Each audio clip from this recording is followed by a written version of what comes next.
And welcome back to another episode of Pokemon Knowledge. As you might have been able to already tell from the title of this video, I want to have a video talking kind of about like price sensitivity in this hobby and what does that mean. And one of the reasons, or I guess there was a comment that kind of spurred this video on, and I have it right here in front of me. So shout out to James S. But James asked a question in one of my most recent videos. He put a comment. He said, "Do you even like to collect Pokemon? Question mark. Just curious because I have watched a lot of your videos and podcasts you have are great, but all you ever talk about is money and value.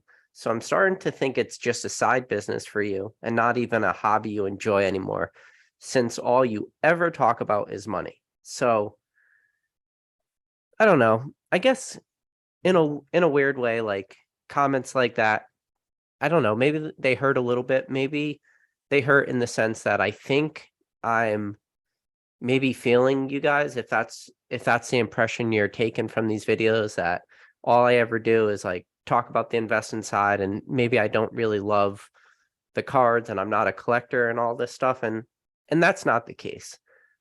What I The way I want to break it down, the way I want to explain it to you is there's only one way that I'm truly going to grow my collection, at least grow my collection at the rate that I want to grow it. And the only way I'm going to do that is I need to use this hobby to expand the hobby for me, meaning I need to sell cards into the market.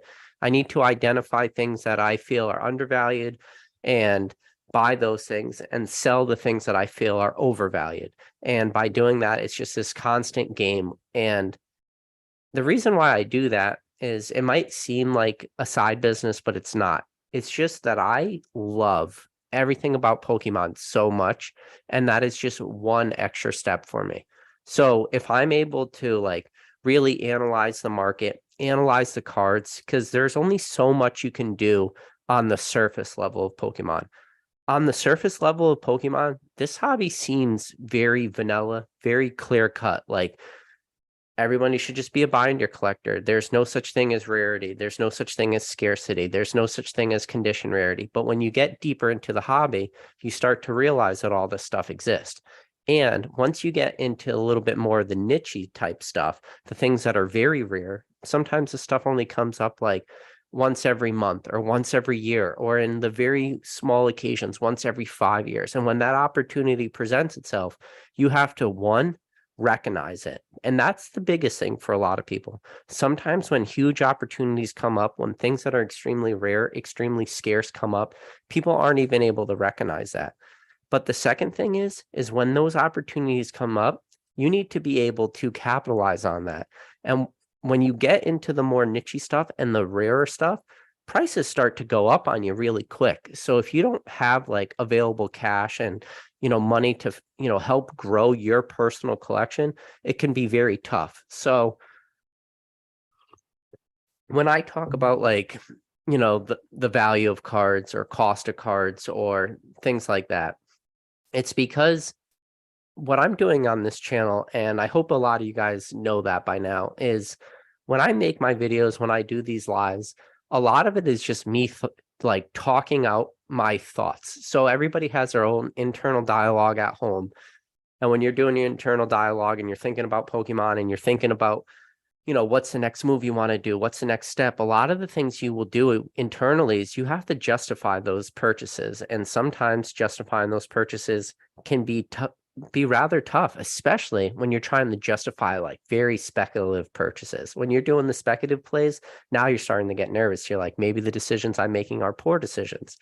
So that's what I'm doing on this channel. I'm trying to talk out these things. And a lot of my big plays, there's a lot of just like, I would like to buy everything if I could, but you're always going to be like held back financially. So every single thing I do, every single step I take in this hobby, because for me, this hobby is not a short-term sprint. This is definitely a marathon type hobby for me, meaning I want to be here for the long term. And the only way you're going to be here for the long term and be very successful in this hobby is to make smart financial plays and to be very price sensitive. And one of the parts about being price sensitive is, sometimes pulling back too and saying, Some stuff is overvalued. Some stuff is not worth it. Some stuff may get a reprint, stuff like that. And when you do that, sometimes those plays play out extremely well. You know, shout out to Rattle Pokemon. In the description of this video currently, he made a great video talking about the history of the on the ball Pikachu. You know, real quick, like the Cliff Note version of that is that Pikachu on the ball promo was handed out at a kids soccer league. It was super rare. A lot of people speculated super hard on it because it was like for a 10-year-old division of kids. If you weren't playing in the league, you weren't able to get the card. So obviously a lot of the collectors in this hobby are much older, not playing in 10-year-old youth leagues in the United Kingdom. So like even one step further. And then, you know, that card, the price went pretty crazy. You know, we were talking about it on this channel for a little while. Like, I know somebody I personally know speculated on him relatively hard, lost a decent amount of money. But one of the things it did was Pokemon said, you know what, we're going to take this on the ball Pikachu and we're not going to just make it available at this youth soccer league. We're going to make it available at Game. So GAME is the name of the store. So just imagine like in the UK, GameStop, like that would be a very easy like equivalent, or like a EB Games or something like that. So what they did was they took this Pikachu on the ball card, and all you had to do was go into Game and spend $15, and then you can get that card.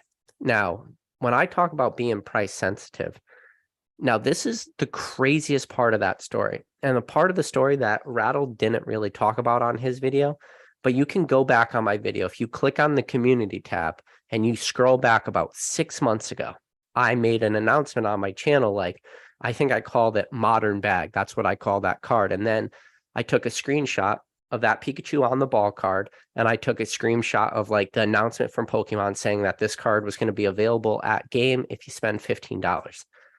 The craziest part of that is, even though I posted that, even though the information became readily available, now everyone knew that card was no longer going to be the super rare card. It was going to be mass produced. We knew it. You get it for free for, you know, $15 by spending, you know, in-store purchases. The most ridiculous part of that whole story is, even after that information was released, that card still technically wasn't available at stores because it was going to take a couple months, but we all knew it was coming. Sales on eBay that day and that following week and that following week afterwards, the sales of that card, especially graded in like 9s and 10s, were still selling for crazy high premiums. And when I'm saying crazy high premiums, I'm talking greater than $500 for that card.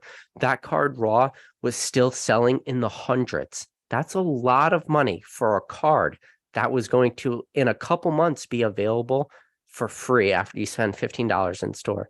So when I talk about price sensitivity and I talk about stuff, that card, the writing was out there, the information had already been released, and yet people were still spending crazy amounts of money for that card. Why? You know, like, so what I do is I say, well, none of this makes sense to me.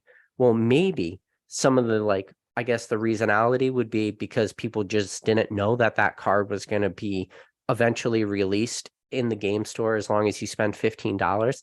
And maybe that's an okay argument. But the only problem with that argument is that person was still engaged enough in this Pokemon hobby to still be willing to spend greater than $500 for that card in a PSA 10. But they were not willing to be engaged enough into this hobby to know that that card was going to be mass produced in the matter of like 3 to 4 months. And then that was a card I also talked about. I speculated on that card pretty hard. I bought a lot of them on eBay because I like cards like that just have like real, I call them barriers of entry, even though I use that term very, very loosely when I say barrier of entry of a card like that, because that card is not released in North America. It's only available in Europe. It's only available in the United Kingdom and England and stuff like that. But like the big barrier entry for that card is if you're only going to pick up one of those cards raw, usually, not all the time, but most of the time, you're going to have to pay like pretty high shipping fees for that card to come over from England. So for me, I just looked at that card as being a mass play, meaning I needed to acquire a bunch of them at the cheapest possible price I could find to get my shipping cost down at the lowest possible price. And I was able to get my shipping card per card on average to less than $1 per card. I'm very comfortable with like that price for shipping. Where I don't feel comfortable is buying one card for $20 and spending $15 to have that card shipped to me, bringing my total price per card to 35. I'd much rather have my price per card be like 21. And then, but that's all comes to me being very price sensitive, because when you buy 10 to 15 to 20 of those cards and you add an extra $10 onto each card, well, that's $100 if you buy 10, that's $200 if you buy 20, and $300 extra if you buy 30 of those cards in order to make that play. And yeah, when those cards get back from Graydon, I did it as early as I possibly could. Those cards were in my hands for like less than 24 hours. The day they were mailed to me, that night they were entered into the PSA for my submission, and the next morning it was already at the post office. So my holding time of a card like that was very low. That card, at the end of the day, is going to have a crazy population. I looked very recently, PSA 10s for that card are still selling for greater than $100. PSA 9s for that card is still selling for greater than $50. These are easy plays. So, when there's still a little bit of meat on the bone, cards like that. But now this is the thing. I talk about that card being super speculative at this point, super high risk because of how many of these are going to come out. Very short-term plays. I'm not buying any more of those. All my plays have already been made.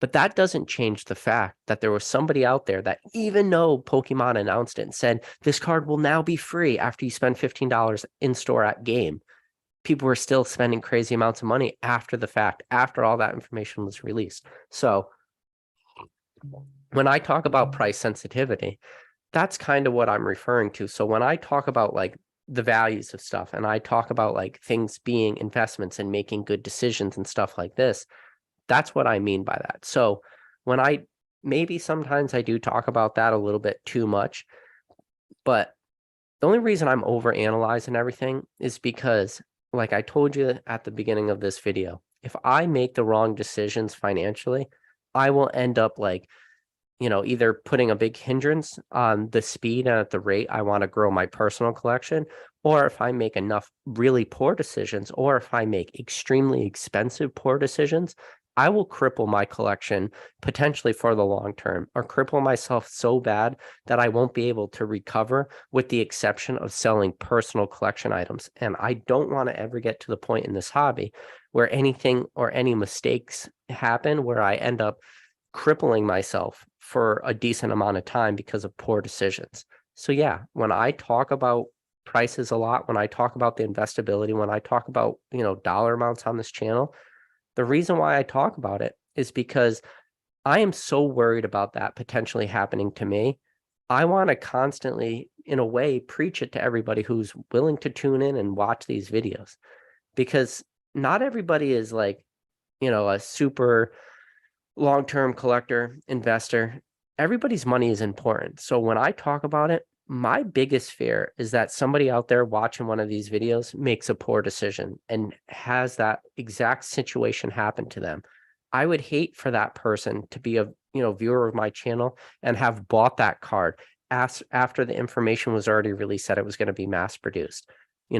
I'd hate for a viewer of my channel to go after like, Eevee first edition from Jungle, or Pikachu first edition from Jungle, when the height of heights and the craziness of Pokemon was going on. Things that were not a question of if prices were going to go down, but it was just a question of when.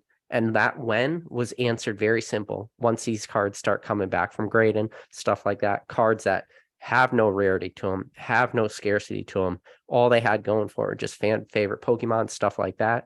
So this is what I'm trying to do. So I hope I answered James's question for him, and, I do make videos sometimes talking about things that aren't just, the money aspect or the investing aspect. You can go back on the channel probably like 3 or 4 lives ago. I talked about V-Star Universe. I talked about, the Palkia, the Dialga, the Arceus, and the Garantina like card, how they turned into, they made the artwork, and that artwork is very like reminiscent of like Renaissance artwork, like depicting the battle between heaven and hell. And I talked about like Paradise Lost by John Milton, and I talked about like old artworks there. So I don't just talk about the investability. I do my best to talk about the artwork and stuff like that. and talk about cards I really like. And, you know, as a collector, I do feel I'm a collector at heart. And like, that is the first thing I want to be. And I went downstairs and I wanted to just say, for today's video, I just want to show you guys like some artwork that I really enjoy. And I accidentally forgot to grab one of the 3 cards, so it's going to be a little hard. But there's 3 cards in Legendary Treasures. They're just 1 common, 1 uncommon, and 1 rare from Legendary Treasures. And all it is the Tepig. So if you guys know Tepig, he's like one of the, he's the black and white starter fire Pokemon. And the very first card, like the uncommon, it's the little kid with his dad and his mom, and he gets a Tepig for like his first ever Pokemon as like a gift, kind of almost like a family pet, but not a family pet, like his starter Pokemon. And in that like card artwork, he's holding, the Tepig, and his mom and his dad surrounding him, and he's just like a really, really young child. And his mom and dad are like, you could tell they're younger parents. And then in the next one for the uncommon, for the first evolution, you have the Pignite. And then for the Pignite, you can see the same kid. He's wearing the same color shirt. It's that blue shirt. And his dad's wearing that same green shirt. And his mom's wearing the same pink shirt. But now in this photo, his dad has aged a little bit. His mom has aged a little bit. And now he has a sister. But they're still taking like this family photo. And they have the Pignite in the middle. And then when you go to the Emboar, which is obviously like your final evolution stage, in that you still have like the dad in the green shirt, but now he's an old man. He's like a grandparent. And you have the mother, and you can see the age in their faces. And his sister is now much older. But now that kid who in that very first common card was holding his Tepig with his same blue shirt on, he now has a wife and he now has a kid. And then in that card, his kid has like a yellow shirt on, and his kid is now reaching up to that Emboar with like, like a youthful expression on it. And if you look very closely in that card, the Emboar's eyes are looking down at his daughter, and he has like a smile on his face. So it just shows like this awesome progression in the artwork between the common, the uncommon, and the rare. And it starts off with like this kid getting his first ever Pokemon, and then that Pokemon growing up as part of the family. And it's always the centerpiece in every single family photo till eventually, that kid is now an adult and has a kid of his own. And the kid looks at the Pokemon with that same sort of like expression. So, to answer James's question, like I do still love collecting, and the fact that I could get, like super, nostalgic or whatever over a common and uncommon and a rare from Legendary Treasures just because of the way the artwork tells the story. I do like to think I'm a collector, so I don't think that there's any value associated with those cards. I mean, yeah, sure, I guess this is a hollow rare from Legendary Treasures, and if you try to pull it out of a pack, maybe it will cost you $70. But that's when I would talk about price sensitivity and stuff to people, where that's a card you'd probably pick it up for $5, probably don't want to go spending the $70 or whatever it would cost to open up that pack to pull that card, even though if you did, probably a lot of people would pass over that card. They don't even like realize that card is telling a story. And not only is it telling a story, you have to have the common, you have to have the uncommon, and then you have to have the rare. You'll only tell the story if you have the common and the uncommon. And those are bulky cards, but it is just it's an awesome card. But so yeah, I do think I'm a collector at heart. And yeah, but it goes back now. But because he brought up this, comment, and it brought up a good topic for today's live stream, is price sensitivity in the Pokemon hobby. And I think there are a lot of people that are extremely price sensitive in this hobby.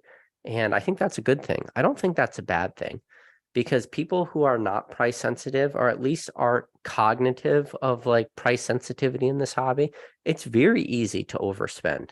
And in fact, you can make the argument that there is more people in this hobby that overspend on cards than there are people that are price sensitive. But I'm always my biggest concern about being price sensitive in this hobby or overspending in this hobby is those who overspend. I'm always worried that they're going to get burned out. Or more importantly, I'm worried that they're just going to not enjoy this hobby the same way like maybe some of us will, because I do enjoy it. I enjoy everything about this hobby. And one of the things I actually enjoy a lot is just that chase factor. And part of that chase is finding the good deals. And, I don't know, like, if there's some kind of mathematical formula or something when it comes to like price sensitivity in this hobby. I'm sure somebody could figure it out, but like if you were going to do one, you'd probably have like it's somewhere's in that formula would be that T, and that T would equal time. And like, what is your time worth? Now, everybody's time is worth something different to every single person. But the thing is this is my hobby. This is something that I care about. So when I put the time into it, the time is worth it to me. So I could pull out value in two ways out of my time. One, I could pull out value by finding good deals, by grading cards, doing that route.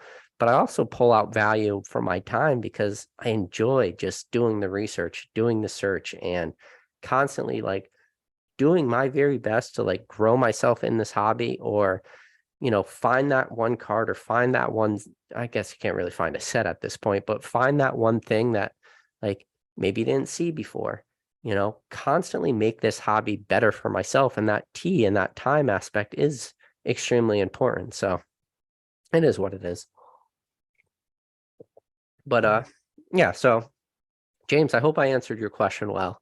And I spent close to 22 minutes already in this video answering that question. So that's all I want to do. So now, if you guys have any questions, this is going to be a super long live. But speaking of lives, coming up in what is today? So in 4 days from now, we are going to have the monthly podcast with Cool Trainer Ryan, Rattle Pokemon, and myself. It's going to be like maybe not a holiday theme, but it's going to be 2 days before Christmas. So if you guys are a fan of the podcast, I recommend you tune in. And it's going to premiere on this channel immediately after Rattles monthly Friday premiere.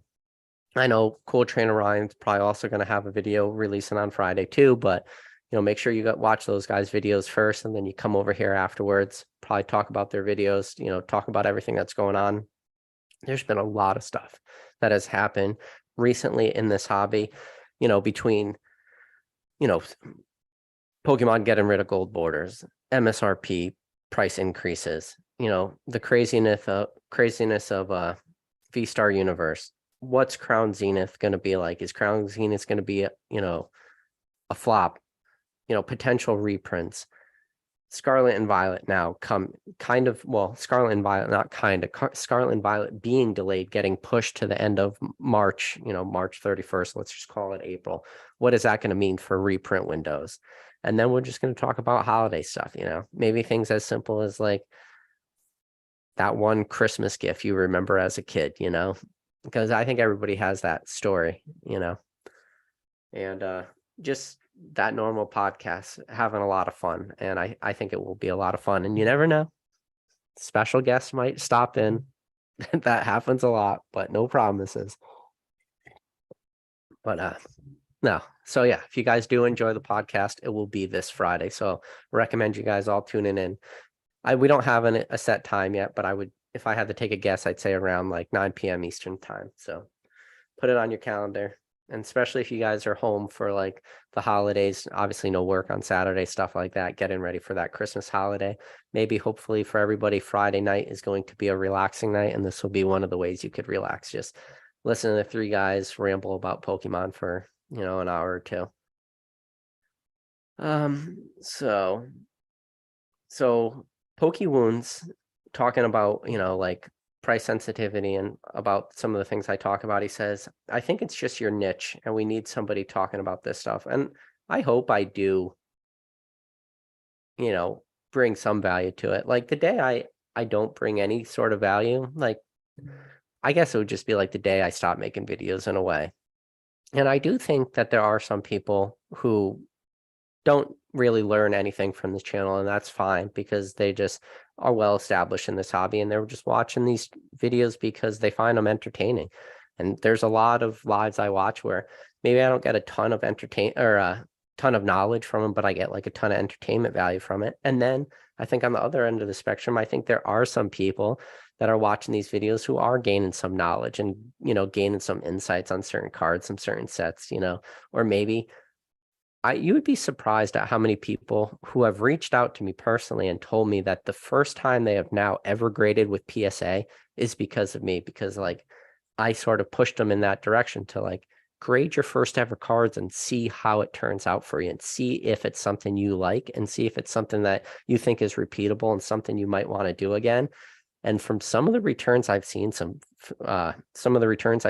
people who have done their first ever graded submissions, dude, some people are hitting grand slams.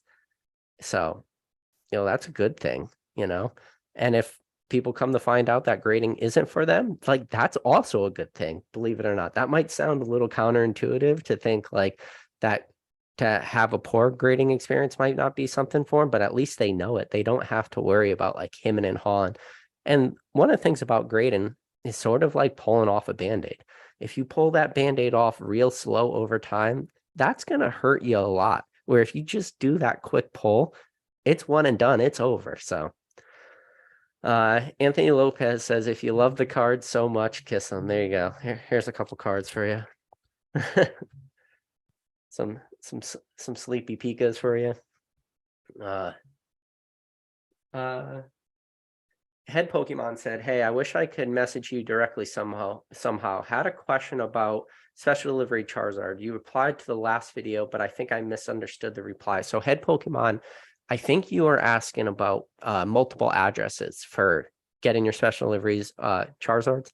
The way I've been doing it is I will get like my one special delivery Charizards when I'm logged into the account, and it's all the normal stuff you would use: normal name, normal address, normal phone number, normal PayPal or credit card, or however you decide to pay for your purchases. But all your other special deliveries are Charizards, you need to sign in as a guest in order to get those, and you need to change up information. The only thing I found that I could keep the same is my name and phone number. Every other thing I've needed to change. So you need to change your mailing address and you need to change your billing information. And you definitely cannot be signed into your Pokemon account. You need to be signed in as a guest. So if you are still doing that, you have a different address and you have a different billing type, whether it's a different credit card, your debit card, your PayPal account. If you're still having that issue, reach out to me and we'll try to figure out like what's going on, like why you're not able to. But yeah, those would be my recommendations for you, and make sure you're logged in as a guest. And, use your credit card, use your debit card, use your PayPal account, use your wife's card. Like, make sure you're changing up that billing information. That's a very important thing. So Felipe De Sosa says, PK loves those Pokemon just maximizing those moves. And yeah, I think it is important. You want to maximize your moves. If you're not maximizing your moves, like, not to talk about the finances too much, but if you're leaving, 10%, 20% on the table every single time, or in the very, big cases, you leave on potentially like 80% on the table. A good example of that would be Chillin' Rain. I don't want to like beat this horse to death too much, but keep in mind, I talked about this. There are people out there that I know for a fact bought Chillin' Rain booster boxes on PokemonCenter.com as a sealed investment play. Those booster boxes crashed down to $80 per booster box. There's like 80% of money left on the table, and that is a price point that those booster boxes still have not retraced back to. They're still sitting around $100. So like the people that bought it at 80, they're more or less at the break-even point finally between eBay fees and shipping fees if they were to sell that stuff. And now any price at that Chillin' Rain booster box goes up from now until inevitability. Now they're going to start to make real gains, because now all their eBay fees and shipping costs are kind of already built into that $100. So you don't want to leave stuff on the table, and especially like cards. And I want to say it's Dan Catch 'em All Collectibles. He brings up a good point all the time. You would be amazed at how many people search eBay listings, especially when they are picking up graded cards, who just search by like, they are like, how am I going to phrase this? Like, they never search by lowest listing first. They always search by best match. And so they'll go to best match. They'll scroll down like 3 or 4 listings. 2 of those listings will be sponsored listings. One of them probably won't be a sponsored listing. And then they won't even bother like searching more than one page in order to find that card. And sometimes that card can be a relatively popular card. I'll give you an example. I sold a Charizard UPC promo at the most recent Z&G auction. It sold for greater than buy it now listings for that same exact card. Buy it now listings that also had international shipping checked on. I double checked, I looked at it. So think about that. People paid more money to buy my card at auction. It sold for greater than buy it now prices. Then they had to pay the $5 for shipping, or they could have bought that card for substantially less with free shipping. So it's amazing how many people won't even do that simple of a search to just search for lowest prices first for a graded card. It's not like we're talking about some like, crazy obscure raw card where then you get real into like subjectiveness of, well, this card was a little bit more near mint, so therefore this raw card got a higher premium. No, we're talking about like same grades of cards where you could go sometimes on sold listings and see prices and sales of cards that just don't make sense.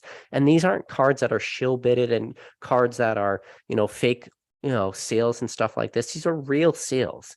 So yeah, if people do that over and over and over again, and they're leaving 10, 20% on the table every single time, and you start adding that up over the life of this hobby, the life of this hobby has, the realistic chance for a lot of people, if you are serious about this hobby, the life of this hobby for you can be the next 5 decades of your life, And sure, maybe that sounds ridiculous to some people, and people are like, when I'm 80 years old, there's no way I'm still collecting Pokemon, but you have no clue. You look at some of the biggest sports card investors that exist out there, the real big guys, those guys sitting on like, the very few, Mickey Mantle rookie cards and PSA 10s and stuff like that. And you look at their collection, you look at what their ages are.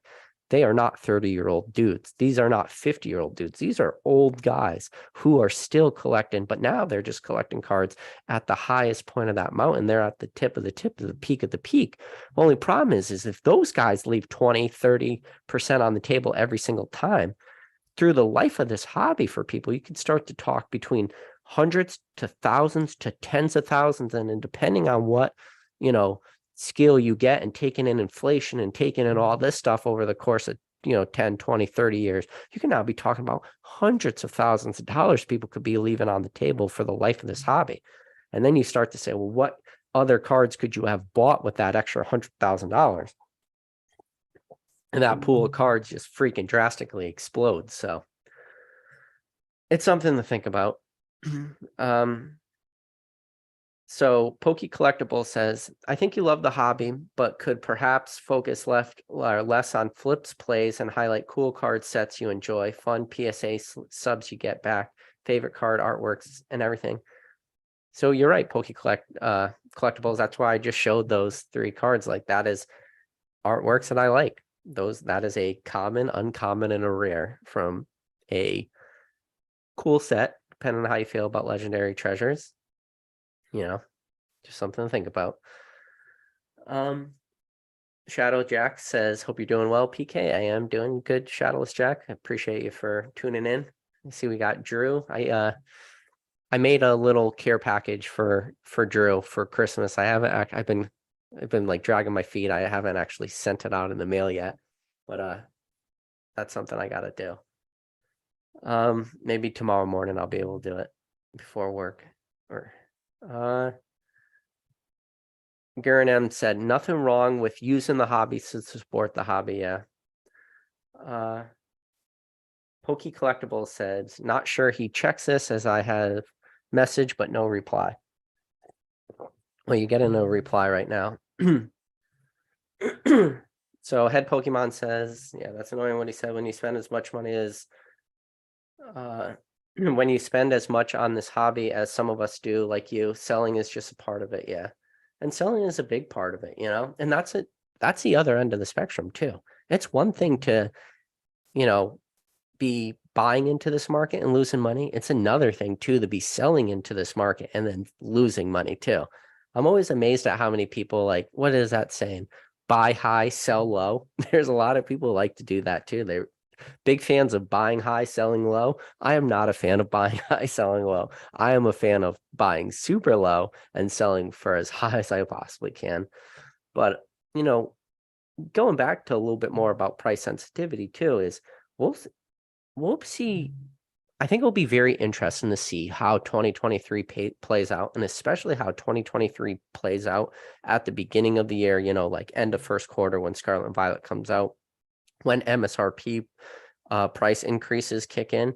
I think we're already starting to see that little pullback in that Walmart and Targets and stuff like that, where people are just not wanting to pay that premium. I know we are in the holiday season, and a lot of those purchases right now, probably parents and moms and dads buying for their kids and stuff for Christmas time, and they're not really caring so much about that. But we can start to see product become a little bit more stagnant just because of like that price sensitivity people have, and it'd be interesting, you know. You could see a lot of like online retailers and stuff really hurt from this too, especially if they're not able to, you know, justify that MSRP price increase that they're now, you know, paying from like straight from distribution. Let's see. Herman Jose Santos said, because I watched enough of your videos, I know you truly love Pokemon, but there's times I understand why someone would say something like that about you. Yeah. And, you know, I got to do my best to, you know, change it up and try to talk about everything. And the only problem is price sensitivity is such a problem to me. It's always on my brain, and these lives are always going to kind of express what's on my mind. So see, we got Alan Duran. He stopped in to say hi. Good to see you, man. Adrian M said, sometimes the conversation around Pokemon in the market go around in circles. Talking points never really change, only the card or set that's in the spotlight can be tiresome at times for sure. Yeah, I think you're right. You know, there's only so much you could really talk about Pokemon too, you know, especially when it starts to get into like the multiple hour-long lives and stuff like that. There's always stuff to talk about, but you want to talk about what's currently going on in the hobby too. And I'm not going to say like this channel is like a news channel or anything, but we're going to talk about whatever like the most current thing going on in the hobby. And that's because it's easy to talk about what's currently going on, because that's, you know, new information. And it's more fun sometimes to talk about the new information than it is to talk about like old stagnant information. That's why you'll hear things get beat to death, like, you know, Charizard UPCs, because they're fresh on people's brains. Or you'll talk about like price increases or price decreases of like Moonbreons, and then you'll talk about like PSA 10 sales for Moonbreon, raw prices for Moonbreon. What are some modern sets moving up in prices? Where for the long term of this hobby, you know, those little nuanced conversations about single cards in the here and now, yeah, maybe they make sense, but not in the history of this hobby. In the history of this hobby, it kind of just becomes a wash, right? And so coming December 25th, well, I don't know if you guys follow my shorts at all, but on my channel, I have some shorts I'm doing. I just opened up one of like the advent calendars for Pokemon, and it was just like one long record, and they're like 15 to 20 seconds each. And it's just me pulling out whatever that advent was for the day. You know, it's a pack, a coin, of stickers or whatever. But that's going to go up until December 25th. And then after that, one of the things I'm going to be doing is I have a bunch of shorts already pre-recorded with like a Beckett magazine from January of 2003. And if you guys are familiar with Beckett magazine, it's like one that has Pokemon on the front. It's Ash. It's like a Pokemon and Yu-Gi-Oh front cover. I think it's January 2003. But anyways, at the back of that book is like the Beckett price guide. And for a bunch of shorts, I'm going to go over like different prices of cards in 2003 and then prices of cards today. It's pretty crazy. You could have like an entire set. Like, so in January 2003, the most recent set at the time's Expedition, when this magazine's replaced. Like Aquapolis, Skyridge haven't been released yet. Skyridge doesn't come out until May of 2003. So this magazine's from January 2003. And to own an entire Expedition set, like to buy the whole set, $100. That's to buy every single card in the set. Like that's what this magazine has that price for. And then the most expensive card in the entire set of Expedition is $14. So it's a pretty cool little thing I'm going to do, and it's going to be a lot of shorts. So if you guys think like looking at old prices, and then that magazine also has like, I think it has like the top 10 Pokemon cards of 2003, or like the most in demand cards. And it's like, the original. So this is the irony of all ironies, is one of the hottest. So they have the top 10 hottest cards of Pokemon, and the number 8 is the original Moonbreon, which is pretty wild. And then like number 7 is like the Legendary Collection Charizard. But it's like, what were the 10 hottest cards? And then the Charizard first edition card, which Charizard being super famous, super hot card, in the January 2003 Beckett magazine, they only have the first edition Charizard as like the fifth hottest card in all of Pokemon, or most popular. I forget how they have it phrased. So those will be a bunch of shorts, me just kind of going through that magazine. And I don't know how long that's going to take. It's a cool magazine. It's just whatever. It's a Beckett magazine from January 2003 with some really old prices in it. But it is interesting to see where the market goes. Don't know if you could find one on eBay, but you probably can. There's shit all over the place. But yeah, I think that's going to be a fun little live series, or a short series. And then maybe when it's all said and done, maybe I could do like a little live, or maybe just a video where after all the shorts are done, I'll just have one video where I go through like the whole magazine. If any of you guys are interested in that, we could just go through all the things and then maybe talk about the prices, stuff like that. Because the prices are pretty ridiculous, and it really puts your life into perspective of how much money you're paying for cards today versus the potential you could have paid for cards in 2003. And one thing about like Beckett magazines is usually they're always like the highest prices. So, yeah. But that is still talking about the finances, I guess, but I think it's still a fun thing to talk about. Let's see. Ancient Mew says, I just hope that people who try to make big plays in the hobby also have a 401k and other type of investments, don't have all their eggs in the Pokemon basket. LOL. Yeah. I don't think I will tell you guys all right now that Pokemon should not be 100% of your investment. I'm not even going to tell people I'm not an investment advisor. You just do whatever you want, whatever you think makes sense for you. So very awesome. We have Aaron De La Virgene said, made it to a PK stream. Woohoo. Aaron, it's good to see you, man. I'm happy you made it to the stream.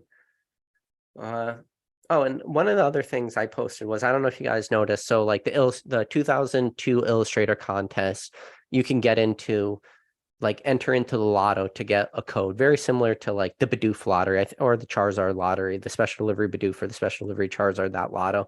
You have to go to a page, insert your information, and then hopefully like within the next 16 weeks, it was a long timeline, but you should get a code. And if you get that code, you then go on Pokemon Center, you spend $30 and you'll get your 3 cards. Like, I think it's like an Arcanine, Bulbasaur, and I forget what the third card was. I just looked at the photo a second ago when I posted, but either way, you get those 3 promos. So they're more or less free promos again. And if you go to the community tab, that's the most recent thing. And somebody asked, like, they said, ooh, $30 for 3 cards seems kind of like a lot of money. They're free cards. So all you got to do is spend $30, put your promo code in, you get it for free. So don't focus on it being $30 and just wait. You know, those codes will be good for a long time. I think they're good for like 9 months or something until, don't quote me on this, but like September 2023, you have to redeem those codes. So if you, anytime within those 9 months, you spend $30 on Pokemon Center, you could just redeem those codes. And if you do want to put in some other addresses, like, I'm not going to say not to do that. I don't know if those cards will be big or what, but they're free promos either way. Matt M says, have you guys seen the new Pokemon Center promotion with the Illustrator contest cards? Yes, Matt. I don't know why. I just don't read one comment below. But yeah, Matt, I put a community post for that. Poke Collectible says, I think it's safe to say most in this chat are far down the rabbit hole. I'd hope they wouldn't be the buyer for some of these inflated slabs. Hopefully not. And one of the things that I still hope, it might be like a pipe dream in a way, but I hope someday I could get somebody on this channel who is one of those type of buyers, and not in a, like a mean way or a defensive way, just like kind of ask them like, why do you do these buys? Why do you spend this much money when you know these cards will be mass produced? And I would be curious to hear their answers. And my biggest fear is that their answer to some of the stuff was, oh, I just thought they were going to keep going up, you know? And, you know, shout out to Dan Catchmall Collectibles. He made a great video today where he talked about like the 10 cards in this hobby that might have hit their all-time high, which is crazy to think about, because if you've heard me talk, if you've heard Dan talk, well, maybe not Dan, but just most people in this hobby, like most of us are very, you know, bullish on Pokemon, thinking Pokemon has an upturn or, you know, very high like trajectory where things are going to keep increasing over time. But he's 100% correct that there are some cards in this hobby that may have hit their all-time highs. And if they ever do recover to those all-time highs, we could be talking years to decades down the line, or at least like some insurmountable amount of time, you know? So, yeah, Jade Rabbit said he submitted a few emails himself. Yeah. You guys have some time, submit some different emails. Maybe change up your addresses, very similar to the way you're changing up your addresses of, you know, your special delivery Charizard codes. Roy said, hey guys, just got done with PK's last live. And now here we are, right back at it.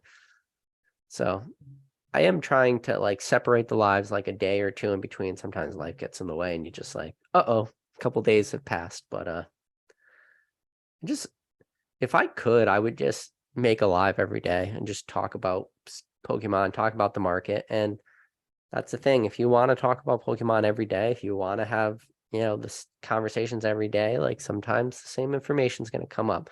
And at the end of the day, my thoughts are kind of going to always stay the same. I always want to try to make my thoughts as fluid as I can and, you know, change as much as I can. But at the end of the day, like, the fundamentals of how I think are probably always going to stay the same. So it's just something to think about.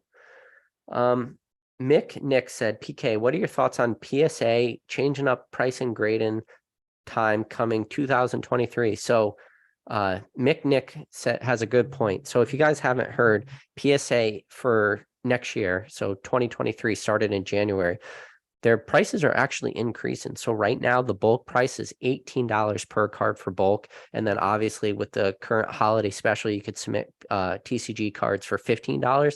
But come January 1st, PSA grading for bulk is going to be $19 with an advertised 65 business day turnaround time, which is not bad for bulk. And they're probably giving a higher turnaround time than it's actually going to take. But 65 business day turnaround for bulk is super low. And that's interesting, right? And why is that interesting? Because we all just assume that, you know, bulk prices were going to continue to decrease, but now we're seeing a $1 increase. And yeah, the TCG special is $15. So really it's like a $4 increase from that. But now just because, you know, PSA is now going to have a $19 advertised bulk price. And one of the big caveats to that is their bulk minimum has now increased from $199 per card all the way up to $499 per card. So that's actually a pretty decent jump.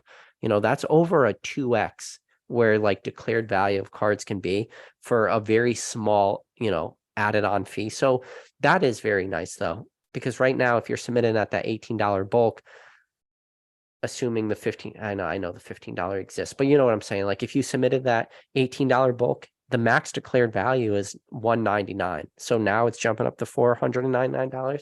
That's nice. But now I wouldn't rule out like TCG specials and stuff. I think in 2023, we'll probably see a lot of, TCG specials, but I'm starting to get the feeling that maybe the floor might be around that $15 bulk price per card. It is possible we do see less than that, but I wouldn't expect to see less than $15 at least anytime during the first quarter of 2023 and potentially like the second quarter. But that's, who knows? We might see below $15. I think probably a good price point after that would be like $12 per card, $13 per card. And then my personal opinion is, rock bottom prices for bulk prices for grading might be like the $10. Now I could be proven wrong. We might see like $8 bulk grading prices, but I find that a little unlikely. So I think maybe like $10 absolute floor and then a bunch of specials. I don't think we're only going to see $19 bulk for all of 2023. I don't think that at all. But it is interesting that PSA is going with a price increase, but changing up that. So we'll see how it plays out. So yeah, those are my thoughts on that. And then, but now regular, which is awesome too. So regular is, relatively quick, $75 per card. So if we see some cards that are like race to the market type things, I like that $75, especially, if you are playing that ultimate modern chase game, you're ripping whatever the newest product is.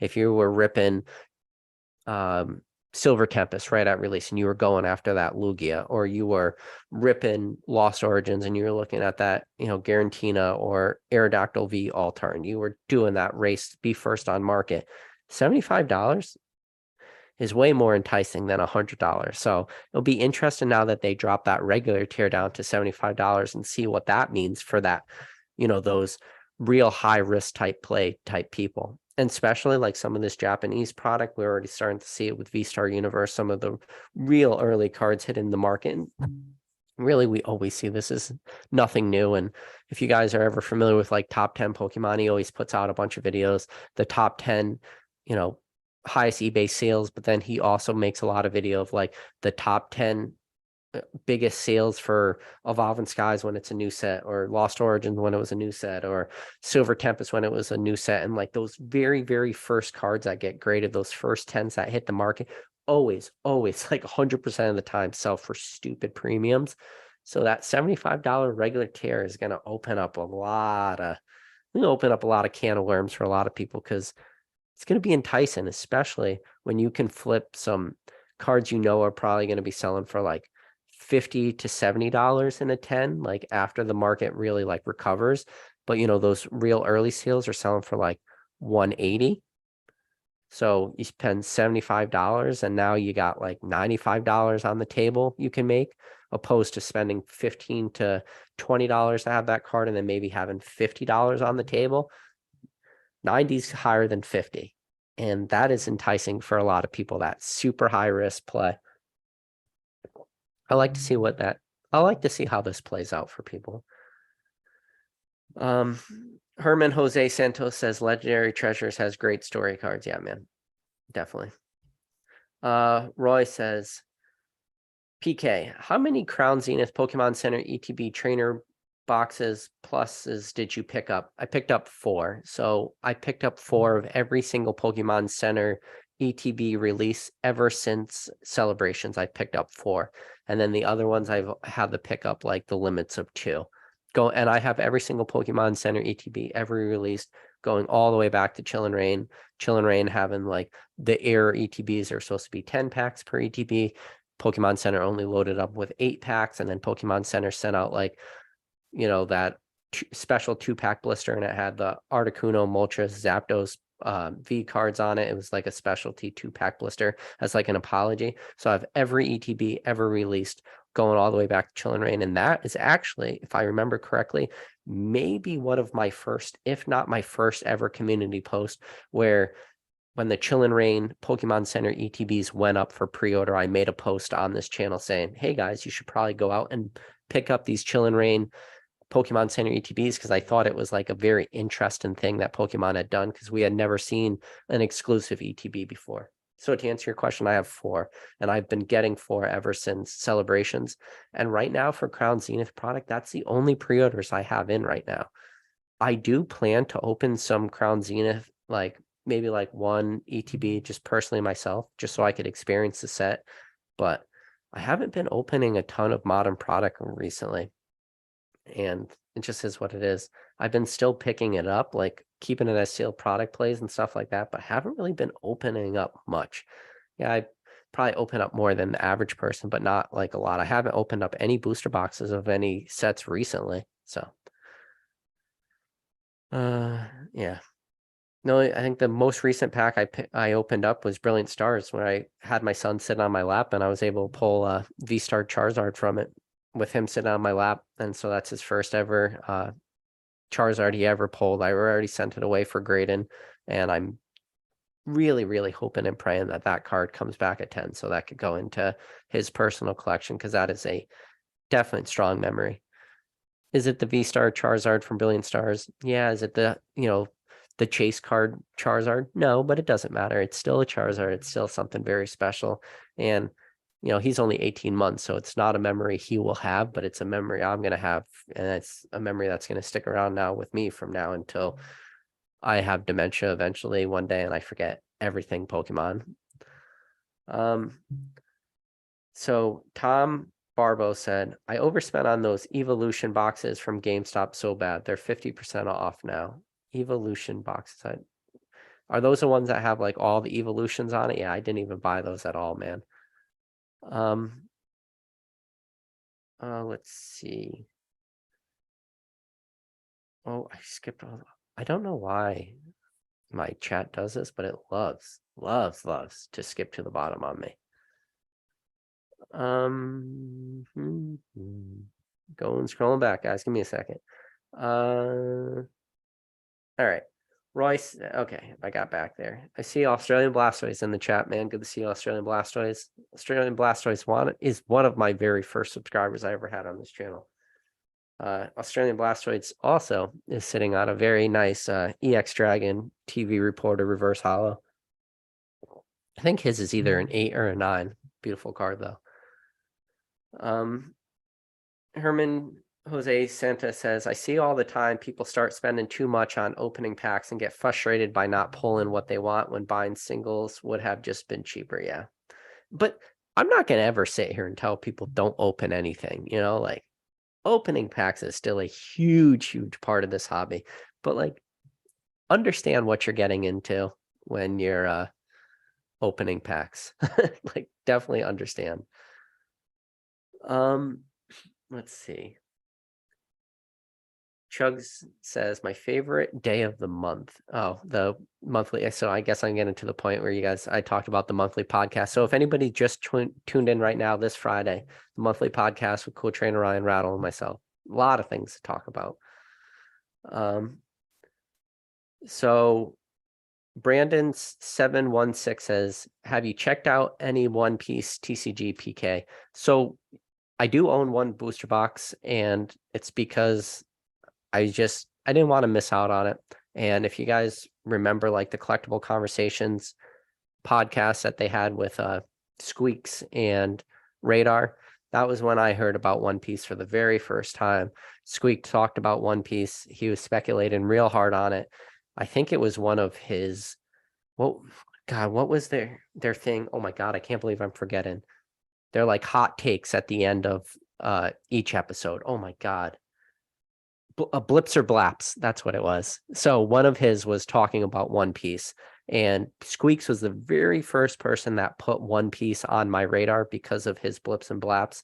So I was very aware of One Piece when it was going to be released. And then after he had talked about it, I heard a lot of people talking about One Piece after the fact. And I said, you know what? I think One Piece is going to do pretty well right at release. So as soon as it was released, I just picked up one booster box. I have a lot of ones in a lot of different TCGs. I have a lot of ones for a lot of like, I'll even give you an example. Like I picked up one of my more recent, before One Piece, like one of my more recent TCG pickups is I picked up a first edition Monarch box. And that's just because prices crashed down. The same thing with like, you know, even MetaZoo, $50 booster boxes, like those things start to become enticing for me because when it comes to things non-Pokemon, I have a lot of ones, meaning one to have, and that's it. I don't have like big positions and stuff like this.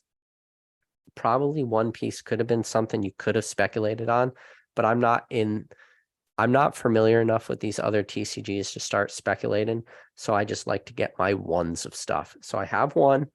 It goes on the same shelf with all the other crap I have, a lot of ones. So that's my answer for like One Piece. So Sam Loves Pillow says, who here watches PK because he's cute and not because he's talking about Pokemon? Well, I don't think anybody's ever called me cute before, but thank you. Let's see. Oh, some people said, Sam, I would say 50-50. Kevin Clare says, we need the PK drunk Pokemon rap for Christmas. Oh, don't worry. We never rule that out. Kevin, I got you on that one, bud. Let's see. Dougie Fresh says, PK. The problem is the channel is growing and you happen to get some uncultured crossover from the bigger channels. Keep doing what you're doing. The loyal will stay and the rest will go. I hope it's not like that. I hope that the channel continues to grow and like everybody just grows with the channel. I feel like I'm growing as a person too, you know. I'm learning a lot from other people too. I'm learning a lot from just hanging out in Discords too and hanging out and just having like, you know, a lot of private conversations with people. People bring new information to me all the time. And that's one of the crazy things about Pokemon that people do not understand. People just think, and this is the biggest farce out there, that you can know everything about Pokemon. And I've said this before and I will continue to say this and I will repeat this over and over and over again to everybody that will listen. There will never come a day where you can know everything about Pokemon. And anybody out there that tells you you can know everything about Pokemon, that person is full of crap.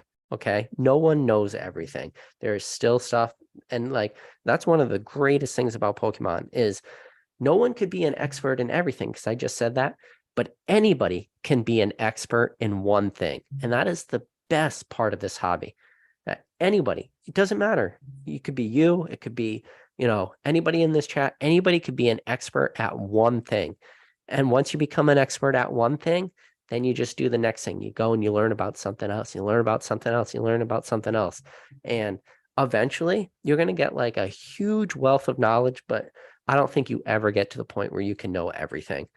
I mean, there's still sets that come out right now, like even Sword and Shield and stuff, things that I've been pretty active watching the market. And then I look at some of these like, you know, alt art Vs and stuff. I think I just saw like a real super cheap auction for the Blissey V alt art. And I looked at that card and I said, I don't remember what set this was from. And that is one of the most modern alt art Vs. And I had no clue. I had no clue what set it was from. So even like, it's even hard to keep up with some stuff. So Oreo Cakester says, I think you can use the same address. You just need to wait like a week or two in between order. And so Oreo, what I was talking about was doing multiple orders in the same week of different addresses, trying to get as many Charizard, special delivery Charizard pre-orders in as you can. I guess not pre-orders, but like codes in. Let's see. Rhino says, PK, I saw your post about the 2022 Illustrated promos. What is the best way to hear about new promos coming out? Also, international promos, question mark. So Rhino, great question. The best way you're going to learn about these cards is the same way I learn about these Discord groups. I don't know where the people in the Discord groups find out about this stuff, but the information is there. And if you're in enough Discord groups, it's impossible to not like see this stuff. 2 Discords that I recommend above all other Discords is Professor Oak's Discord, and I recommend Rattle Pokemon's Discord. Rattle has a fantastic Discord, especially Rattles. If you ever want to just come hang out, Rattle does every Saturday. He does his happy hour. I think it starts at 6 p.m. Eastern time, but it usually goes to like 10, 11 p.m. Like it's a long time. You could talk directly to the Rattle. I'm in there on occasion. There's a lot of like super smart, super intelligent people when it comes to Pokemon. And that's all they really do. Well, I mean, they talk about all kinds of stuff, but you have any questions you want, Discords are going to be your best places. And then real new information, these modern promos, that's where you're going to see that information almost immediately. Let's see. So we got Josh the Green Shiz is in the chat. Good to see you, bud. Josh is doing some plays. I saw Josh's Zapdos collections coming out pretty nice, man. Especially Josh got the creatures deck Zapdos. That's a big baller play right there, man. So Tom Barbo said, PK, how do you think the claims for the new Illustrator contest will go? Printed a lot or special livery Bidoof printed? I'm going to think, I don't think Pokemon's going to do any special livery Bidoof plays like that, low prints. But I also didn't think Pokemon was going to do the special delivery Bidoof the way they printed it, so low print. But yeah, if I would say my money would be on mass produced. A lot of people get codes. Everybody gets codes, very similar to like special livery Charizards, but who knows? Right after because you keep in mind now, what we saw happen with the special delivery Pikachu, where it was readily available on Pokemon Center for about a week, in November of 2020. Anybody that wanted that special delivery Pikachu could have got it. And then the Sword and Shield guidebook had the special delivery Charizard. Everybody lost their goddamn minds. And then Pokemon held back that special delivery Charizard. And then in the meantime, they released the special delivery Bidoof after all the craziness that was special delivery Pikachu had already happened. Special delivery Pikachu prices were going crazy. And it was like, okay, special delivery Bidoof's going to come out. There's no way Pokemon makes this a limited thing. And they did it. Then special delivery Charizard came out and Pokemon said, okay, everybody wants a lot of promos. Here, hold my beer. And they just released the wave of special delivery Charizard, which is an incredible amount. So who knows about these Illustrator contest ones? If you're a Pokemon collector, just get one. Put in a couple emails. Make sure you get one. If they end up being mass produced and you don't want a bunch of them, at least you're going to get one of them. Let's see. Matrix says, PK, please sell me a special livery Charizard. I'm in Australia and can't get them. I wouldn't sell you one, but message me on Instagram, Matrix. If you gotta message me on Instagram, and if you have an Australian address, I might be able to send you a pretty off-centered one. So I'll make you that deal, man. That's not for everybody. Matrix just happened to be the first person to ask for one. But yeah, if you definitely have an Australian address, I think there's something we can work out. Let's see, we got Retrospecs in the chat. Good to see you, man. Kevin Clare says, my name is BK. I'm a geologist. I like Pokemon. I know every single set. I grade PSA. I hate CGC. Give me an 8.5. I start a charity. Oh, that's very well written there, Kevin. I like Kevin a lot. It's funny. So if you guys have been watching, like I do some of the highlight clips on the channel, and when I go and do the highlights, sometimes I'll see like the chat when I'm like searching through the video trying to find like a good highlight, and Kevin's always around. So Kevin, I appreciate you for being around the channel for a super long time, man. You put in a lot of PK watch hours, so I appreciate that, man. Matt M said, since there isn't an illustrated Charizard, they should have plenty of codes, so hopefully we all get them. Yeah. It's funny though, like once it's not a fan favorite Pokemon, everybody's like, oh yeah, this promo sucks. It's just I remember oh my god, what was it? Was it the Flygon? Oh, there was some GameStop promo where oh no, it was the Apple, what is his name? Appleton, is that the name of the Pokemon? I can't even remember. But that the very first GameStop promo that had the actual GameStop written on the card, and everybody's like, yeah, this promo sucks because this is a shitty Pokemon. Let's see. Let's see. So Matt M says, can we hit 50 likes, guys? Show PK. We appreciate these lives. Appreciate it, man. Mason Berry said, PK, eggnog or no? My wife's an eggnog fan. I don't dislike eggnog, but it's definitely not my drink of choice. Maybe a little bit of brandy in that eggnog, get it right. Then maybe we're talking, Mason. But Mason Berry's out there. Mason Berry is one of the most famous people on this channel for not hitting the like button. Mason Berry, hit that like button. Let's see. So Sam Loves Pillow is talking to Brandon 716 says One Piece has been the #1 best-selling for over 20 years. Yeah, and that's the thing. Like I want to say One Piece came out in 1999 or something like that. The only thing is I just never watched the show. So, and it just is what it is. Brandon said, PK, the box you sent Rev was dope, by the way. Yeah, so if you guys aren't familiar, I sent Rev a Pokemon mystery box. And then if you guys are, obviously most of you guys are familiar with this channel, but like this playmat was in there. So obviously my playmat has my name on it, but it's like the Nirvana from Nevermind album. It's the Pikachu and then with the dollar bill. And so this is a Pikachu from Fire Red Leaf Green. And when I saw that Pikachu, I was just like, oh, yeah, they're Nirvana Squirtle. And I was like, you know what if I was able to put the dollar bill, same thing as like the Nirvana album, but use that Fire Red Leaf Green artwork. And then this one is the Fire Red Leaf Green. It's a reverse holo. And if you're familiar with Fire Red Leaf Green, the reverse holos have all the energy symbols in the background. So like this playmat has those energy symbols in the background because it's the reverse holo artwork that I just put the dollar bill on. So it really came out well. Only problem is freaking Rev's cameras are like 4K. And so these came out like a little pixelated. Like it's not bad if you have, like the normal potato cameras like I use, but freaking Rev's is like crazy 4D. So you can, or 4K. So you could kind of see that it was pixelated, but it still came out fine. And I was thinking about doing a reaction video to that. I'd be curious if you guys would like to see that. But yeah, there was actually I have a pack right here.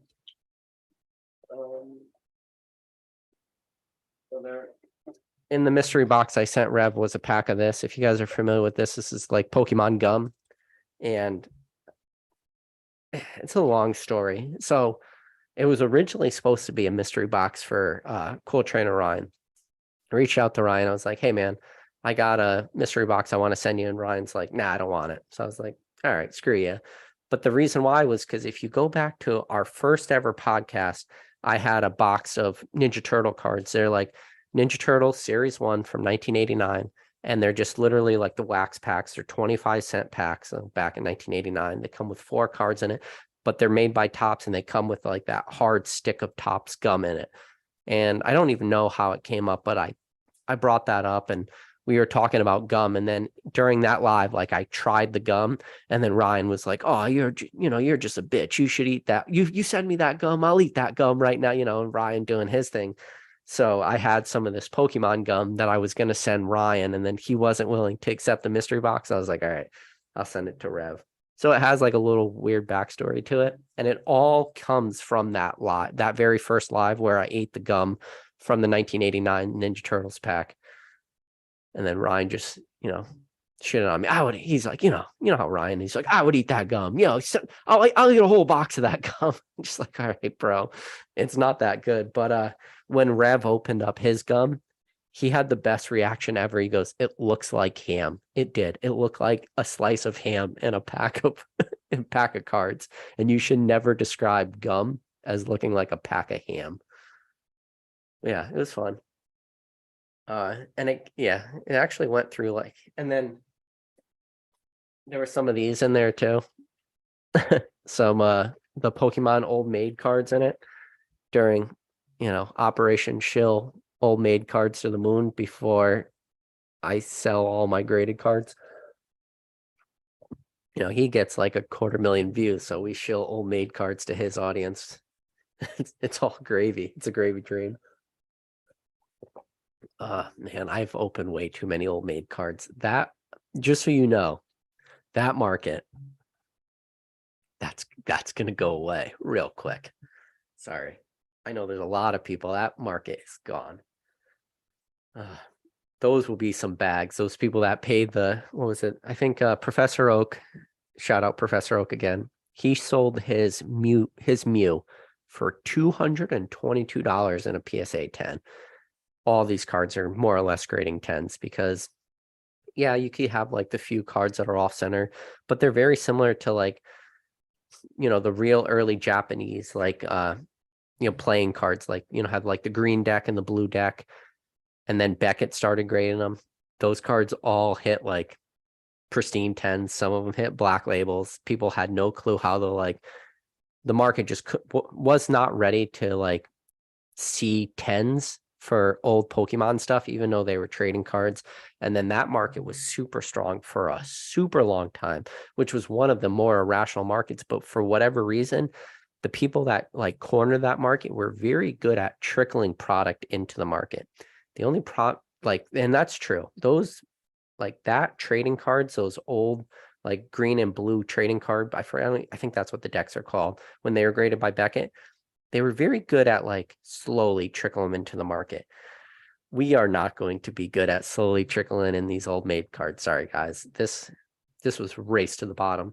I think I picked up mine for like $17 per box, which I thought was kind of high, but I think the old maid boxes have already creeped up to like greater than $25, meaning the very small amount of people that are trying to corner that market, we are able to increase the cost of those on eBay from $17 up to like $25+. And when you think about percentage wise, that is a freaking lot. We like almost increase the value of that card between like 40 and 50%. That's crazy. So Zard Lurkin 92 said, I miss the day when most of us just collected for fun and nostalgia. I'm not big on people who just use Pokemon for flipping to make money. So I don't know how many people just use Pokemon to flip and make money. And that's the thing. If anybody's only doing that, I feel like this hobby would really, really suck for people if they didn't really enjoy it and were only using it for like that flippability aspect. Retrospect says, got to stop policing people what they do with their time and money in this hobby. It's super weird. I don't know if he's talking about me or somebody else, but I'm not trying to police anybody. I just want to make sure people are not making foolish decisions with their money. I just want people to be able to have longevity in this hobby. And my personal opinion, Retro, is that I just think the best way to have longevity in this hobby is to make like good financial decisions today, so they pay off for you in the future. You don't ever want stuff you're buying to kind of be stagnant for a long time, especially for stuff to go down in price and then really stay stagnant for a long time. But that's just my personal opinion for some of that stuff. Let's see. Pokin Fun says, I hate when I see someone hating on someone point out like print differences. EX like Evolution Premium reprint say 2022, the original say 2021, etc. Yeah, it may not matter, but it may. So you're talking about like real obscure differences in print runs. Yeah, that takes a very special type of collector to go really like that niche and start worrying about stuff like that. Retrospect says, imagine selling your old video games to GameStop to get store credit or cash, and you come home, hop on voice chat, and your gamer friends won't play with you anymore because you sold the game. Yeah, I think that would be a little tough. Let's see. Cheval says, I second Colson's recent take about flipper versus collector. We're all a bit of both, and we all buy successfully depending on the time, knowledge, talent, and effort you put into it. No need to hate. Yeah, I think all those things are extremely important, and I think a lot of it is the effort and time. There does take time, and it doesn't matter if you're doing like raw cards, graded cards, or sealed product. I talk about sealed product all the time. Like, you can make a lot of poor decisions on sealed product if you're not like engaged in the market. Shining Fates ETBs, $120. That's a real thing. Vivid Voltage booster boxes at $220. That's a real thing. Chill and Rain ETBs on Pokemon Center, Battle Styles, Chill and Rain booster boxes on Pokemon Center, Battle Styles booster boxes on Pokemon Center for $143 each. Those are real prices. So yeah. Kevin Clare says, I think ETB colors matter. LOL. Red versus infrared darkness. Maybe it means darkness ablaze, and EV bring darker on Shining Fate. Second print, yellow being different on. He's talking. So Kevin's getting into like different color or color saturations on ETBs for different print runs. That's interesting. So Matt M says, I wonder if PK has top chat on. I have live chat on this time. Thank God. Last time I definitely had top chat on. Cheval says, also Americans are playing with cheat codes in this hobby compared to others. Got to consider that when you listen to PK. Every place has its own particulates and got to consider higher taxes and fees. Let's see. Mile High Pokemon says, so shout out to Mile High Pokemon. A lot of people always ask me, like, is anybody buying bulk right now? I think Mile High Pokemon is still buying bulk right now. So if you guys want to sell some bulk, feel free to reach out to Mile High Pokemon. Load up a large flat rate box for him and just overwhelm him with your bulk. Make sure he pays you a penny and not 0.9 cents per card. Mile High Pokemon says, wonder what the auction marketplace is going to look like as Golden and Heritage continue to market themselves and as eBay Vault gets more widespread. And eBay Vault will be interesting if eBay Vault becomes, if it's, because I look at PWCC's Vault, how easy PWCC has streamlined their ability to like categorize your cards, high res photos, and then easily like take those cards from PWCC Vault and put them into auction, or very easily put them into like the fix now, buy their little buy it now auctions they have. If eBay can do that, but do that in a way where you now sell it on eBay and it's just one click away at all time, that would be great. Can you imagine if all your cards were already in the eBay Vault, were already scanned, already photographed, all the information was there, and all you had to do was go to your vault, click on that card, and put fixed price listing and put it for whatever, $100 or whatever, and then click list. Oh my God, that would change the game. Oh my God. I would just load up every single card. I would just, maybe not every card, but I would throw a lot of my cards into the eBay Vault, assuming that the fees for storage and everything weren't crazy. So Mile High Pokemon says, feel like more platform prices are going to go down because people can't track all the platforms. Yeah, there's always a little bit of like price arbitrage that goes on through these different platforms, and especially a lot of price like arbitrage that goes on for different products. And shout out to Josh the Green, Collectibles. He brought up a good point, like Heritage, if you're selling like video games, which I'm not big into the video game market, but usually Heritage gets a little bit of a premium for video games. PWCC is now selling, graded video games, but nobody knows PWCC is selling graded video games. So there's no eyes on the PWCC graded video game market. So you're seeing like sales on their platform at like 50% what quote unquote like current prices are.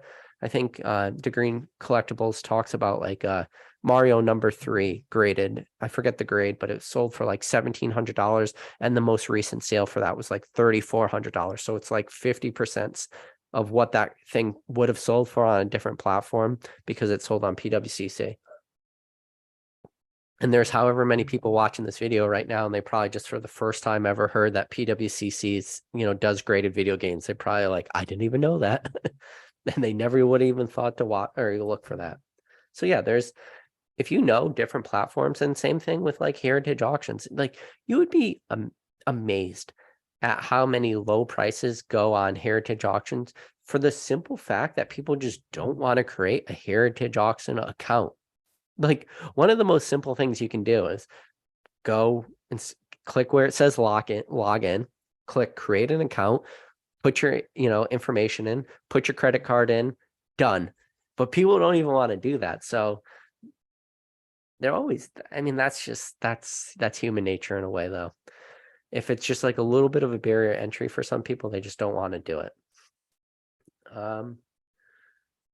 Let's see, scrolling down, we got Roy in the chat says, at PK, what is your favorite Salamence card? I love the EX Deoxys card, but I've yet to pick one up.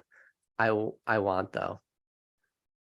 So I don't know if this is a troll question or not, but my favorite Salamence card is Plasma Blast Nutrition Era Salamence. Hopefully you know that by now, seeing how I have one of the 3 known examples of the nutrition factor, and no matter where people fall, that's a pretty simple question and answer for me. So it's funny you said, what is your favorite Salamence card? And you said you love the EX Deoxys card. So yeah, I recently I want to say, I forget which Salamence EX card I graded, but I recently got it. I sent a photo to the old card shop because I was going for 1s, and I ended up getting a 2 on it though. Let's see if I can find the photo for you guys. Yeah, it's pretty funny. Yeah, so I graded like 2 cards. I graded a Salamence EX and I graded a Shadowless Chansey. And on the Shadowless Chansey, I was able to get the 1, but I got the 2 on the Salamence card, and I was not happy. Oh no, did I delete that photo? Oh, here we go. So I graded the EX Salamence from Power Keeper. So this is the card. I got the nice PR2 on it. Or sorry, PR1 on the Shadowless Chansey, and it's good 2 on the Salamence EX from Power Keeper. So for EX cards, I would definitely say Power Keepers is my favorite of all the Salamances. That was a long-winded answer. It took me a while to find that photo too. Herman Jose Santos says, I'm just a binder collector. I'm all about the arts, and I don't really deal with the financial/investment side, but I watch your channel to also see what's going on out there and not be ignorant. No, that's important too. Even if I'm trying to be familiar with a lot of different markets, even markets that I'm not really involved in. Like I just mentioned the video game market. I'm not involved in that market at all, but it's just interesting. I like to just absorb as much content and much information as I can, just figure out the sources you're getting it from. Family Plan 2 says, PK, how are you able to place multiple orders on Pokemon Center? I have only 2 devices and it won't let me do different addresses or credit cards. Or credit cards. That's interesting. Get yourself a VPN, man, and you could just keep changing up your VPN. Or if you have devices and you only have 2 devices, you have your cell phone, you can do it like through, switch from Wi-Fi, stuff like that. So. This is not sponsored by NordVPN, even though I'm pretty sure NordVPN probably sponsors every other YouTube channel out there. Skater Nesto said, Retro and Travals respectively, you can't flip your way out of a paper bag. I love that comment. We got Pika Zolt in the chat. Good to see you, Pika Zolt. He said hi. Got Mason Berry again. Mason Berry still not hitting the like button. That's okay though. I'll remember that, Mason. Oh no. Yes. I love how it skips to the bottom. So, all right, I see we got Drew dropping some links for probably some different Discords and stuff in the chat. That's good. Retrospect says, do scalpers even exist anymore? LL, if so, why? Retro, I think scalpers are always just lurking in the background, waiting for like that crazy Pokemon Center drop. And I think we're actually going to see Pokemon Center like .com do some crazy stuff in the very, very near future. Like next week, 2 weeks, I feel like Pokemon Center is going to do their best to move out all stock that they have because of this MSRP price increase. I think they're more or less just saying, okay, everything we have, let's dump it onto the website. So you might see some like pretty nichey old packs might start hitting Pokemon Center in the very near term. And if that happens, there's still some bots out there who just eat it up, you know.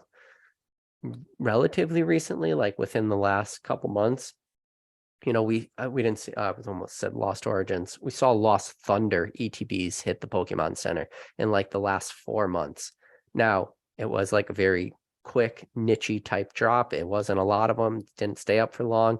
It got botted. It got, you know, crashed the website, all that normal stuff. And shout out Pokemon TCG drops on Twitter. If you guys are not following him, I recommend you guys all giving him a follow. Anytime some stuff like that hits the Pokemon Center, he's always tweeting it out, and his tweets, because I think at this point he has like 30,000 subscribers. He's literally like the only Twitter account that I have that I actually have notifications on for. I don't have notifications on for any other Twitter accounts. So yeah. We got Pokebondo in the chat. Good to see you, bud. And Basic Trainer, of course. We need more Basic Trainer 12-hour live streams. If you guys are not subscribed to Basic Trainer, recommend you go and giving him a subscribe too. Jesse says, how's the Skyridge collection going, PK? It's always going.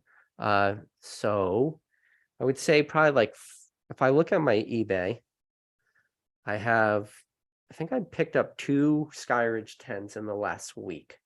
So it's just still chugging along. Let's see. Yep. So I just picked up like one of the PSA 10 trainer cards I needed for less than $18 in a PSA 10. Non-hollow, graded in a 10.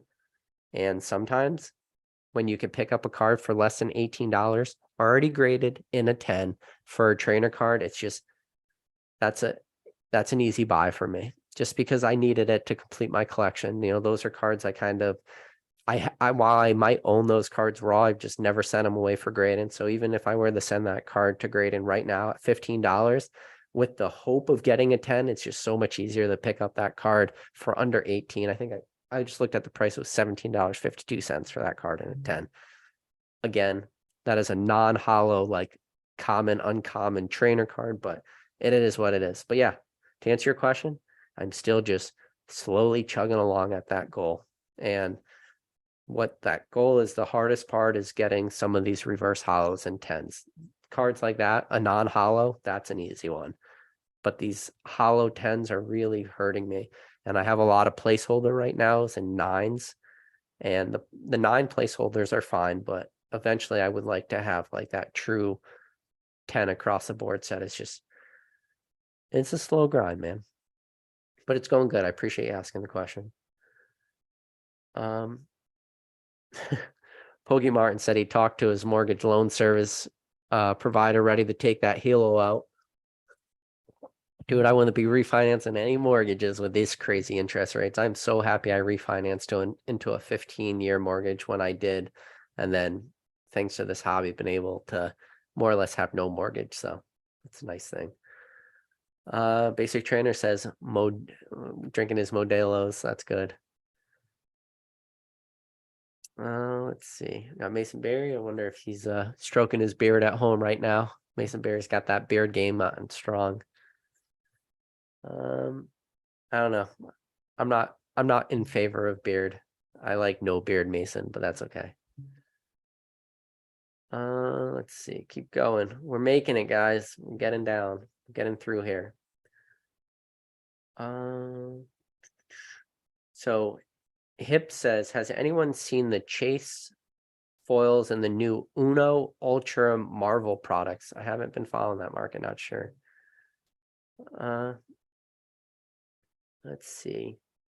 Kevin Clear said, okay, Retrospects said, nah, he was just talking about the guy who said he didn't like people who were just in here. The flip got you.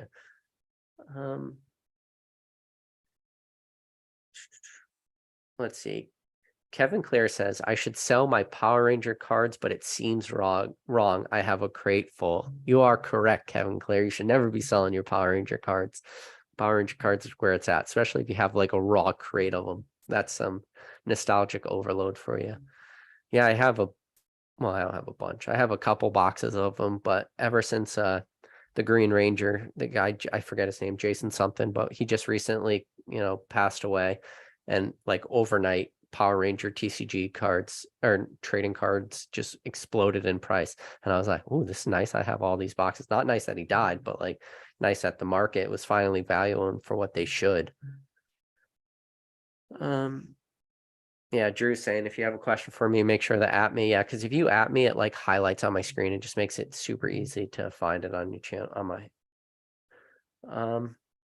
Trapper says, I bought all the Gym Challenge theme decks for $40 each a few months ago. Hey man, that's good for you. Did you pick them up sealed or did you pick them up open? Yeah, those are always cool. He did pretty decent selling those. Just got to keep your eyes open. Yeah, man.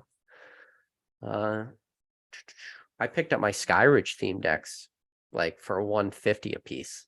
So, and they were like all, near mint. So, and that was pretty recent times too. That was like in the last couple of years. PokeNaz says, PK, if Evolving Skies is reprinted heavily in January or February, what price do you think it's good to get in to stack on an Evolving booster boxes? I already have 3 sealed. PokeNaz, if Evolving Skies does get a reprint, my recommendation would be right at release, see what the biggest sellers are selling them at. Look at what your P Football Pete's are selling them at. Look at what your, Safari Zones, whoever usually has the cheapest prices, whatever that initial, bottom is, that's probably where you're going to want to get in on them. If they're selling at 140, get in at 140. If you see a drop on Pokemon Center at 140, then they're probably going to be cheaper on eBay. If you don't see those things drop below 160, then wait for Pokemon Center for 140. Usually for stuff like that, PokemonCenter.com is going to be the ceiling, and then anybody trying to move product otherwise should be a lot less. So it could be very similar to the last wave. The most recent wave of Evolving Skies, the cheapest we saw them hit was 130 for just the scenario that I played out. PokemonCenter.com was 143.95, and then on eBay they were 130. That price disparity wasn't much, where the conversation was if Evolving Skies gets a massive dump, we could see $95 booster boxes again. And in reality, Pokemon could print anything to like destroy the prices. We're seeing that already like pretty recently with the Charizard UPCs. But I think they're going to be printing so many things for reprints. I don't think Evolving Skies does reach that 195, or sorry, not 195, excuse me, $95. So if we see Evolving Skies hit 130, just like the most recent reprint we saw, that's probably going to be your floor. And if you see it lower than that, just pick it up lower. But yeah, it's going to be that right when those early waves hits, that's probably going to be the cheapest price. But then the market could be super strong now. The price, you got to keep in mind now, price memory, the market is still picking up these booster boxes at like 280 or whatever the hell they're selling them at, 260. That's a freaking lot of money to still be picking up these booster boxes. I'm not a buyer of Evolving Skies booster boxes at 260. I'm not. I'm just not. Swag Daddy said, just buy out every PSA 10 of a low pop card and drill holes through all of them and make your money back because it's a pop one. Please don't do that. You'll hurt my soul. Mert says, I actually love Nutrition Error Salamence. I said it before, but that type of error is 10 times cooler than the D edition Butterfree or Sideways Fighting Diglett. Yeah. Pokemartin says, I literally just sold the Salamence EX from EX Deoxys. Yeah. And that's the joke from EX Deoxys. And I think I mentioned it to Rev during one of our lives because he had just opened up his EX Deoxys box. And I said to him, I was like, what is the hit you're going to get? The EX Deoxys? Like, those were my exact words to him, because if you don't pull one of the gold stars, you got the EX Deoxys has 3 gold stars, obviously has the big one of the most expensive, if not the most expensive gold star, with the gold star Rayquaza, and then the Latios and the Latias being the other 2 gold stars. But if you don't pull that, like that booster box, it's EX Deoxys that's an ugly box to open. Not a lot of value there. Oh God, I jumped to the bottom and I can hear my son in the background crying. Hopefully. Let's see. Okay. Sorry guys.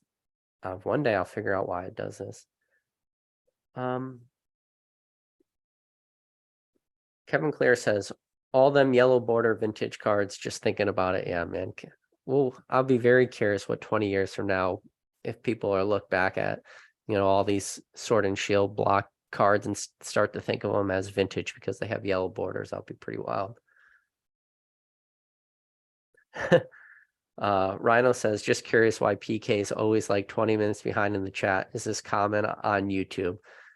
Rhino, this is comment on my channel because I do my little rants at the beginning and then I let the chat do its thing and then I do my best to go back and read stuff. Yeah, Drew said he talks for a bit before. That's pretty much it.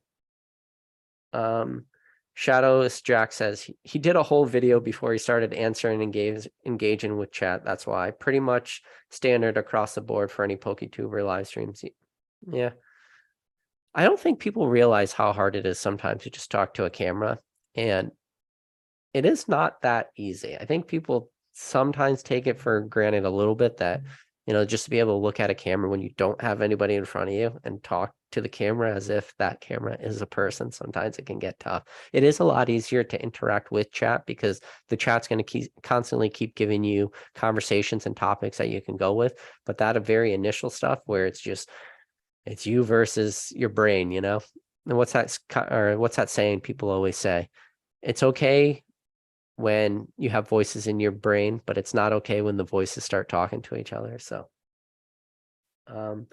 yeah, Think Forward says everybody to make sure you sign up for the Illustrator contest promos. Yeah. He said, do I think it might be another special livery Zard situation? Not at the prices. I don't know. I don't think so. Skater Nesto said, question for all the experts in chat, all the millionaires in chat. Why are PSA 9 first edition English hollows $50? Not all of them. You have to look around pretty hard to find some PSA 9 first edition English hollows, Not that hard though, but relatively hard.